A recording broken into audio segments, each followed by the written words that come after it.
In 1922, a candy maker in Bonn created the first gummy bear, inspired by the dancing bears that performed at street festivals across Europe. The original was twice today's size and sold for a single penny. Before that, penny candy for children was just hard drops or plain licorice.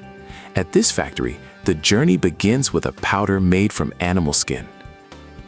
The powder is gelatin, pale, dry, almost odorless, made from pigskin or cattle bones. As it pours into the hopper, it sounds more like sand than candy. The factory rates each batch by bloom strength, a measure of how firm the finished chew will be. This gelatin keeps a bear standing for months, yet springs back between your teeth. Pectin gives a shorter, cleaner bite, fine for a plant-based gummy, but it lacks the bounce. Sugar brings sweetness, glucose syrup adds smoothness, and citric acid delivers that sour edge just before the sugar takes over. The gelatin soaks in cold water first. Skip this step and it clumps into useless lumps the moment it touches heat. Once hydrated, it joins sugar and glucose syrup in a cooker at around 240 Fahrenheit. The mixture thickens into a warm, glossy liquid that pours like honey. Coloring and flavor go in last, one shade per batch. Even a trace of yesterday's red and today's yellow would ruin the color. This factory runs 16 color batches every day. Each batch tips the scale of over 2 tons of liquid candy, and it all needs to reach the molds within minutes before the gelatin starts to gel. The mold is not metal. It is dry cornstarch.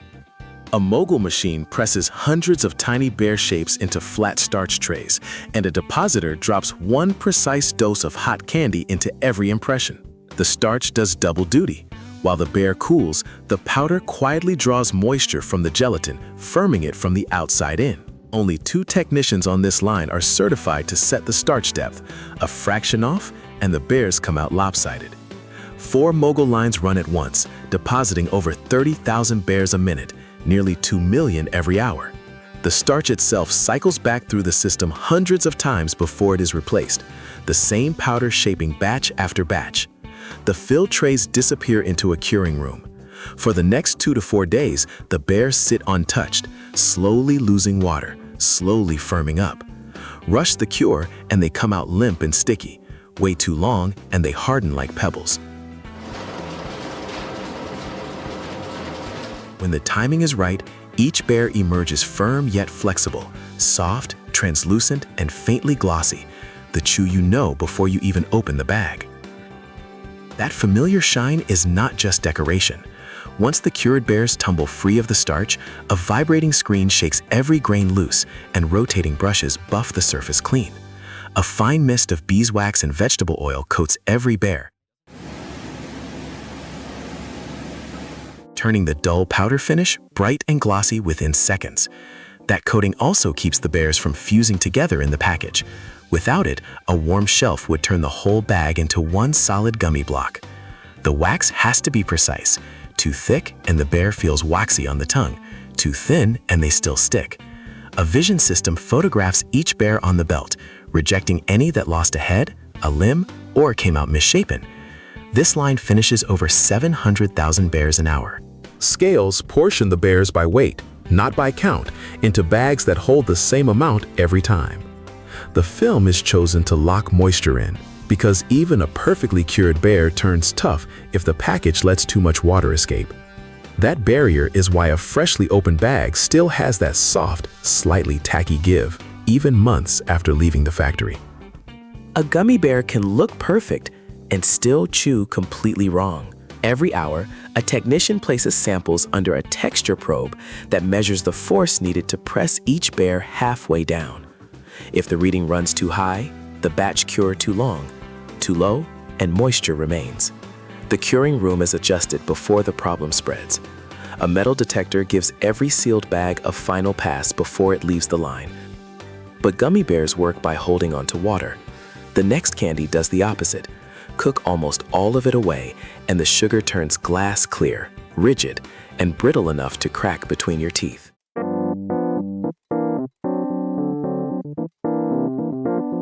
Hard candy is not simply solid sugar. It is edible glass, clear, brittle, and set before crystals ever have time to form. The word candy traces through Persian and Arabic to the Sanskrit khanda, a piece of sugar.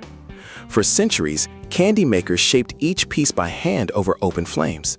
At this factory, machines do it with just 3 ingredients. Granulated sugar arrives by the ton, white, dry, and sharp on the tongue. Corn syrup comes next, thick and golden. And its job here might surprise you. Corn syrup is not added mainly for sweetness. Its different sugars get between the sucrose molecules, stopping them from locking together into crystals. Without it, the candy would lose its clear shine and turn grainy within days. A clear surface and a clean snap when you bite down are signs that crystallization stayed under control. Water goes in last, just enough to dissolve everything. It will not survive the next stage. The 3 ingredients go into a steam-jacketed cooker, and the temperature begins to climb. Here is what most people never realize. The same basic syrup becomes a completely different candy depending on when the heat stops. Around 235 Fahrenheit, it reaches the softball stage used for fudge.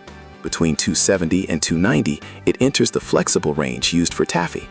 Push it past 300 and almost all the water is gone. The syrup now cools hard enough to snap clean. A few more degrees can shift the color and flavor, so the cooker has almost no room for error.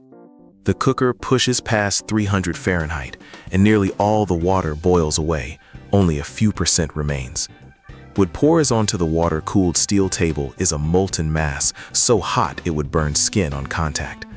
Flavoring and color go in now, folded into the hot candy by metal arms, and the timing matters more than the recipe.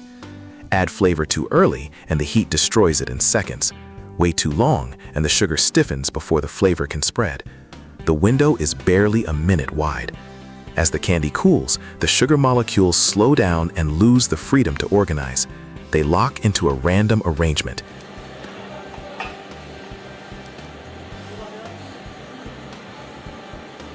Clear, rigid, and brittle. Sugar glass. The structure resembles window glass, though one is made from sugar and the other from silica. But that frozen arrangement is not permanent. Given enough time and a little humidity, crystals slowly begin to form, a process called graining. That is why old hard candy turns cloudy and starts to crumble. The cooled slab moves to a batch roller that tapers it into a long rope. A sizing wheel narrows the rope to exact diameter. Each piece will weigh the same within a fraction of a gram. A rotary die stamps and cuts the rope into individual drops at over 1,200 per minute. And they hit the cooling belt still warm enough to hold a slight shine. But hard candy has an enemy it cannot outrun: humidity. The moment a piece sits in moist air, the surface absorbs water and turns sticky. Every second between cutting and wrapping is a race against the atmosphere. The wrapper tension has to be exact. Too loose and moisture creeps in. Too tight and the candy cracks inside the film. A high-speed twist wrapper closes film around each piece, slowing moisture contact before the candy reaches its outer package. The wrapped pieces feed into weighers that portion them into bags or boxes, the familiar handful you grab from a candy bowl. The outer package provides the stronger moisture seal, while the twist wrap mainly keeps pieces separate and easy to handle. A lot code on every bag links it back to the cooker and the hour it was made. Ready for months on a shelf, provided the seal stays intact. A technician snaps random samples in half every hour. A clean break with a sharp edge means the glass structure is intact.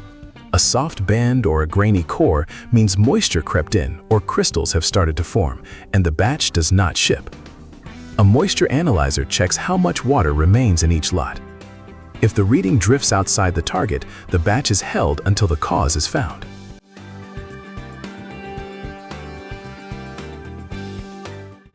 But not all hard candy ends up in a mold. Some gets pulled and folded hundreds of times, twisted into a cane, and somehow, without a drop of coloring added, the sugar comes out white. More than 1.7 billion candy canes are produced each year, and most disappear from stores between Thanksgiving and Christmas. One popular legend traces the curved sugar stick to a German choirmaster in 1670. Early versions were plain white, no red stripes, and no peppermint. At this factory, the process begins with a kettle of boiling sugar. Sugar and corn syrup form the same clear base used for hard candy. But one ingredient makes this batch instantly recognizable. Peppermint oil arrives tightly sealed and kept cool, protecting the fresh aroma that fades quickly in warmth and open air. It gives the clean, cooling tingle people expect from a classic candy cane. Once the syrup is cooked, peppermint goes into the full batch before anything is divided. A smaller portion will turn red. The rest stays uncolored because the white candy contains no white dye at all. Its color comes from the pulling machine. The syrup cooks just past 300 Fahrenheit, where enough water has boiled away for the candy to cool hard and brittle. It pours onto a steel table and begins losing heat immediately. Peppermint oil is folded through the warm mass before the aroma can escape. The batch is divided while still flexible. Each pour weighs well over 100 pounds, and it all has to be colored, shaped, and pulled before the sugar stiffens past the point of no return. A smaller portion receives red coloring, while the larger clear portion heads toward the pulling machine. The clear portion enters a pulling machine, rotating arms that stretch the candy out, fold it back, and stretch it again. With every pass, more tiny air pockets become trapped inside the sugar. Light can no longer travel straight through. It scatters across those pockets, turning the clear mass bright and opaque. White without a drop of white coloring. The effect is the same as seafoam. The material itself is clear, but countless pockets of air make it appear white. The pulling takes only a few minutes, but a clear, heavy mass becomes a light, airy log nearly twice its original volume. Meanwhile, the red portion rests on the warm table, staying soft enough to shape. Thin red strips are laid along the outside of the white log and pressed gently into place. A mechanical arm twists the combined mass, wrapping each red line into a spiral. The turning rate controls the final pattern. Too few turns and the stripes barely move. Too many and they crowd together. Getting it right means every cane in the batch carries the same even spiral from crook to tip. Bright white, threaded with red. The striped log enters a batch roller that stretches it from a thick cylinder into a long, even rope. Sizing wheels bring it down to the final diameter, and a rotary cutter slices it into straight sticks.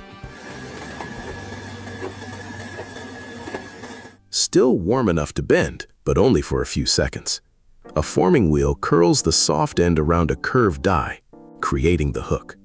The automated bend traces to a machine Gregory Keller filed for patent in 1957, which used moving rollers to shape warm candy with far less breakage than bending by hand. Before that machine, roughly 1 in 5 canes snapped before they could be wrapped. If the candy cools too soon, the tip still snaps instead of curving. Operators balance belt speed and temperature so each crook sets cleanly before the sugar turns brittle. This line turns out over 1,000 canes a minute. The finished canes enter a flow wrapper that seals clear film around each piece, a barrier against moisture, and a way to contain fragments if the crook chips during shipping. The wrapped canes are counted into retail boxes, curved ends cushioned to survive the trip.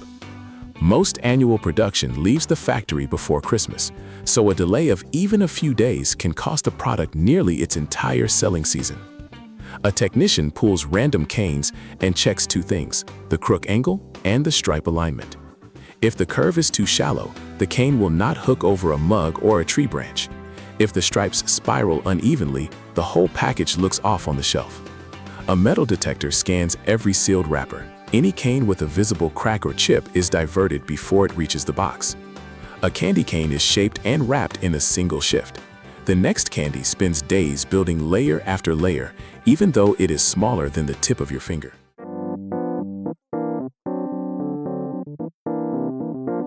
A jelly bean is smaller than the tip of your finger, yet it can spend days moving through the factory. The chewy center forms overnight. The shell takes much longer, built from repeated coats of sugar, too thin to see, one at a time. Early jelly beans were sold by the pound from glass jars in general stores. At this factory, production begins with a hot, sticky center. Sugar and corn syrup form the sweet base, while starch gives the center its soft, tender chew. The cooked mixture arrives thick and glossy, closer to warm glue than finished candy. Gelatin would create more bounce, but starch produces the shorter bite people expect inside a jelly bean, and firms directly in the dry mold. Flavor and color go in before depositing, one variety at a time. That means every new flavor requires its own carefully measured batch, and this factory runs dozens in a single day just to cover the lineup. The hot slurry flows into a mogul, a machine that stamps hundreds of bean-shaped cavities into trays of dry cornstarch. A depositor fills every impression with one measured drop. And the trays move into a climate-controlled room overnight. The starch pulls moisture from the surface as the centers firm. By morning, they hold their shape, but they are still too delicate for the coating pans. Send them forward too soon, and the first syrup layer tears the surface instead of covering it. A steam bath and a light dusting of sugar toughen each center for the shell to come. Now, the jelly bean begins the longest part of its journey. The prepared centers tumble inside a rotating engrossing pan while measured syrup flows over them. Every pour leaves one thin coat. Conditioned air dries it, then the process starts again. Layer after layer, the shell grows almost too slowly to see. But each cycle makes the surface harder and smoother. What started as a soft, dull center gradually takes on color and shine as the coats stack up. Flavor can go into both the center and the shell, so the taste begins with the first crack and continues through the chew. That layered flavor is what sets some beans apart. Older styles often carry nearly all their taste in the outer coating alone. Once the shell reaches its target thickness, food-grade wax enters the pan. The tumbling beans polish one another until they shine. A final confectioner's glaze seals the surface, smooth, bright, and glassy. The method descends from the old confectioner's art of coating nuts in revolving pans. The center has changed, but the motion remains the same. The polished beans pour onto vibrating screens that separate undersized and oversized pieces. A color sorter inspects each one under bright light, removing dull, chipped, or badly shaped beans before they reach a clear package. Even a handful of off-color pieces can make a bag look wrong on the shelf. By now, the smallest piece on the line has spent days moving between molding trays, drying rooms, coating pans, and polishing drums. Experienced pan operators still judge the pause between syrup coats by the way the beans move and sound inside the drum. Add the next coat too soon, and the shell turns uneven. Wait too long, and the new layer may not bond cleanly. The finished beans flow into weighing machines and are blended into bags, boxes, or the small cellophane pouches found in Easter baskets. Variety packs are not mixed at random. Each color follows a set ratio because a bag filled mostly with one shade may weigh correctly but still looks wrong to the customer. The filled bags are sealed and coated, linking every mix back to its flavor batches. A technician cuts random beans in half to inspect the cross-section. A clean boundary between the chewy center and the hard shell means the layers build correctly. If the shell is too thin, it cracks easily, and the bean loses its snap. If the center dries too long, it turns tough instead of chewy. A metal detector scans every sealed package. The factory also runs taste panels. With dozens of flavors in production, even a slight drift in one batch can throw off an entire mix. Next time you bite into a jelly bean, remember that glossy shell was not molded once. It was built one paper-thin layer at a time.